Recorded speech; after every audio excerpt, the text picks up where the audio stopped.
Hi, I'm Christian. Hi, I'm Rana. And I'm Alexis. And we're here to talk to you about being a senior. Ooh, it's about that time, so make sure you listen closely. Our top 5 things that we all came up with together. First one would be taking your SAT junior year. Now that kind of means don't wait till senior year, okay? But the reason why is because you're trying to figure out how good you are and how much you need to improve, and in what areas do you need to improve, like math or the writing or various other. That goes the same for our ACTs also, because you also have to figure out which test is for you. Also, you're going to be bound down with so much stuff senior year, and you don't want to be taking your SATs. You just want to have everything out the way. So go ahead and hop on that, go ahead and score high, and then be done. And that kind of goes into our second one, which is balance your school and social life.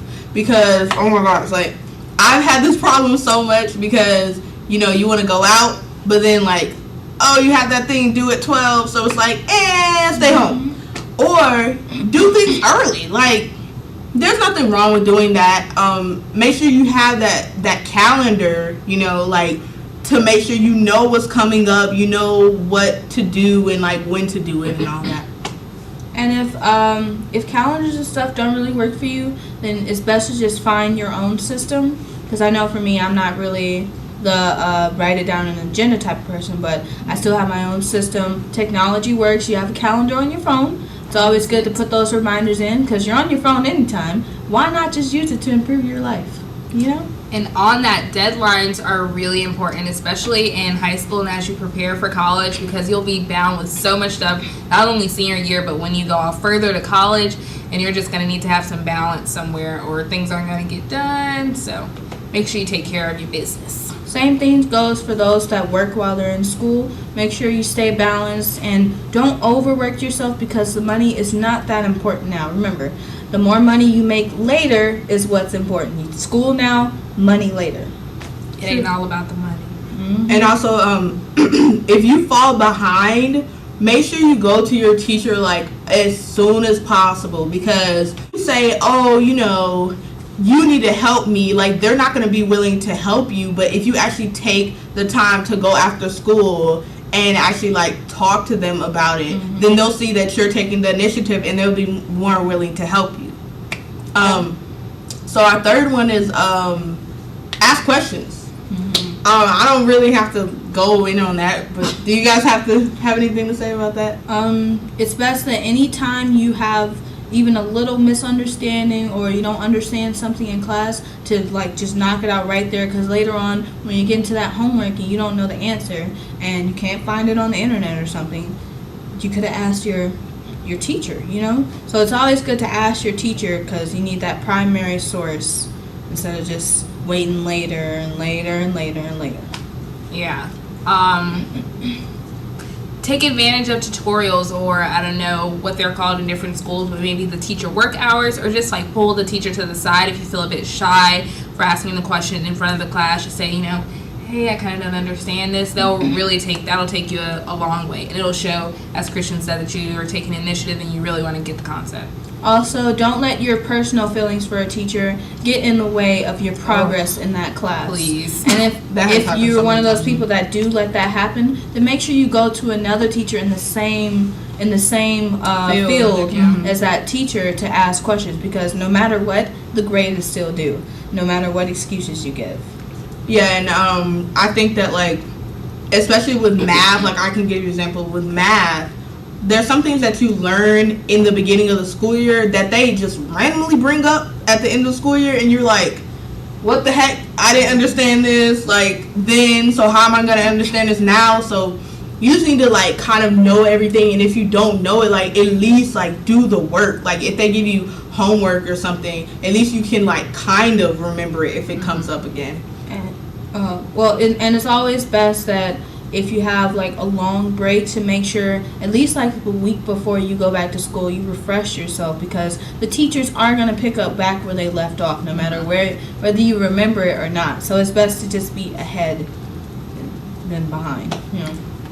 So number 4 is narrow down what college you want to go to. So this kind of means like you don't have to like know like, oh, this is my number 1 college, I'm gonna like put all my energy into this college, but just know like what you want, like base it off of how much money, the proximity of from there to your house, like don't base it off of your friends or like anybody else or not even your parents, you know, because that's it. Like at the end of the day, it's like, you know, your parents may want you to be close or whatever. Like for example, my mom wanted me to go to a school in Georgia, but I'm going to Auburn, which is in Alabama, and she felt some way about that, but like then again, it's like it's still your life, you know, so you have to like choose what you want to do, and do that, like narrow down your college in the middle of senior year,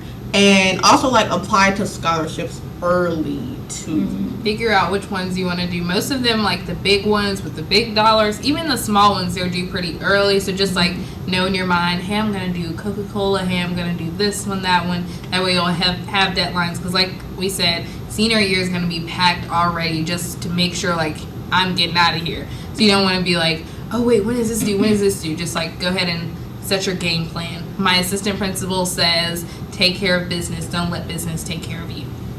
And if you're not someone that's really heavily an academic person, make sure you do look for scholarships that work with what you're good at. Like there's scholarships for everybody out there, like whether you like doing art or something like that. Just go out and you gotta look for them first, and then you gotta apply for them. So just make sure you keep your mind open. Don't close yourself in, and have conversations with your parents. I know you might think, oh, I don't want them to get, you know, like embarrassed or anything about talking about the money, but it's always good to talk about that beforehand, so that when it's time to like apply for colleges, you don't have to settle. So if you get those scholarships in order and then apply when you're supposed to apply, then you should be good. Yeah, and with that, I think that that brings up our 5th one, is don't let friends hold you back. So I think like with what Rana said, doing things early, that can kind of like slightly prevent you from doing that, from picking a college just because your friend picked it. Because I know if you wait till the last minute, you're like, oh, like what am I doing? Like, oh, she's going to that college. Oh, that sounds cool. I'll be with my friends. But no, oh my gosh, no, don't do that, because college is a time where like you're supposed to be away from like pretty much everything, you know. You're supposed to find yourself, you're supposed to meet new people, you're supposed to meet new teachers, new people. Like I swear, like I wouldn't do it, but like if I did go to a college with like people I know, I would kind of like, of course it may make you more comfortable, but like you just won't feel different, you won't feel separated from your high school life, and you want to feel that.